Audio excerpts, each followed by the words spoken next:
আপনারা কেমন আছেন? আমি তো খুবই ভালো আছি। আজকে আমরা নিয়ে আসছি ছাদের video. So let's see. So guys, একটা ইনসিডেন্ট ব্যাপার হচ্ছে আমাদের গাছে। সো গাইস, একটা মজার ব্যাপার হচ্ছে আমাদের গাছে যেই পেঁপে গাছটা হয়েছিল সেই গাছে একটা ছোট্ট একটা ফল দিয়েছে। আর একটা মজার ব্যাপার হচ্ছে আমাদের এখানে একটা সুন্দর একটা মরিচ গাছ হয়েছে। আর গাইস, আমাদের ঘরে এই একটা ছোট্ট ঘর আছে, সেটা রেয়াবো। আর গাইস, আরেকটা মজার ব্যাপার, এত খুশি সুখবর আপনাদের দিয়ে যাচ্ছে। দেখুন, এত মজার একটা ব্যাপার দারুণ দেখাচ্ছে আপনাদের। শুধু হাই বলে দাও তো গাইসদের। হাই।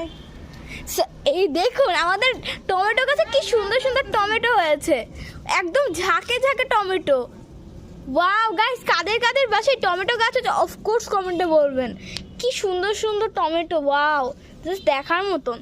টমেটো অনেক হয়েছে নিচে, হ্যাঁ নিচের দিকে অনেক টমেটো হয়েছে। আর গাইস, আমরা কোনো গাছ লাগাই না, অটোমেটিক অনেক গাছ হয়ে যায়। যেমন টমেটো গাছ, আমরা কিন্তু টমেটো গাছ লাগাইনি এবং ওটা অটোমেটিক হয়ে গেছে। কি বলছ দিদি? বীজ মাঝে মাঝে ফেলা হয় তো, এর জন্য এইসবের মাধ্যমে। হ্যাঁ, আর আমরা কিন্তু টমেটো গাছের বীজ আমরা ফেলেও নি তো। না, অনেকে ফেলে, যে দিদারা ফেলে। তাই? তাহলে হতেও পারে সার দেওয়ার জন্য, মাটি। হ্যাঁ, আর এর জন্য দেখুন আপনাদের একটা আরেকটা মজার ব্যাপার শুনুন। আর এখানেও না কি ফুল হয়েছে গাইস, সেখানে জল একদম বন্যা হয়েছিল, আপনাদের দেখাতে পারিনি, সরি। আর এখানে আউচ, আর এখানে দেখুন জবা ফুল গাছে কত কড়ি হয়েছে। ওই দেখো ওখানে একটা, এই যেখানে একটা। দেখুন গাইস, এইগুলো ঠাকুরের ইচ্ছায়, আমরা কিন্তু কোনো গাছই লাগাইনি। দেখুন অটোমেটিক ওই সব গাছ উঠে গেছে। দেখুন অটোমেটিক গাছ হয়েছে, আর কত ঝাঁকে ঝাঁকে ফুল হয়েছে। এগুলো সত্যি ঠাকুরের কৃপা ছাড়া হয় না। আর গাইস, এটা কি গাছ অফকোর্স আপনারা এই গাছটা কি গাছ অফকোর্স কমেন্টে বলবেন। আমি কিন্তু জানি, কিন্তু আপনাদের বলবো না, কারণ আপনাদের কেস করতে হবে। সো আমার কিন্তু খুবই ভালো লাগে এসব গাছ করতে, এবং আমার কিন্তু খুবই প্রিয় গাছ বাগান। সো আমাদের এখানে একটা কি লেবু গাছও আছে। লেবু গাছে দেখুন কত ধারণ ধারণ কাটা।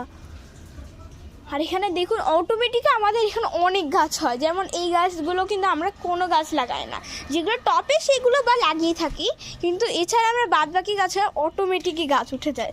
এবং অনেক সময় বীজ ফেলা হয়, এই কারণেও গাছগুলো তাড়াতাড়ি উঠে যায়। এবং সব থেকে আমার একটা মজা লেগেছে, টমেটো গাছে টমেটো হয়েছে, এটা নিয়ে কিন্তু আমার খুবই এক্সাইটেড আছে। দেখুন রওনা একটু পেয়ারা ফেলে দিয়েছে, আর দেখুন নোংরা এবং পিঁপড়া খেয়ে ফেলছে। দেখুন পিঁপড়াগুলোকে, দেখুন কতটা বড় লাগছে। দেখি খুব মজা না? এই দেখুন দেখুন কি খাচ্ছে,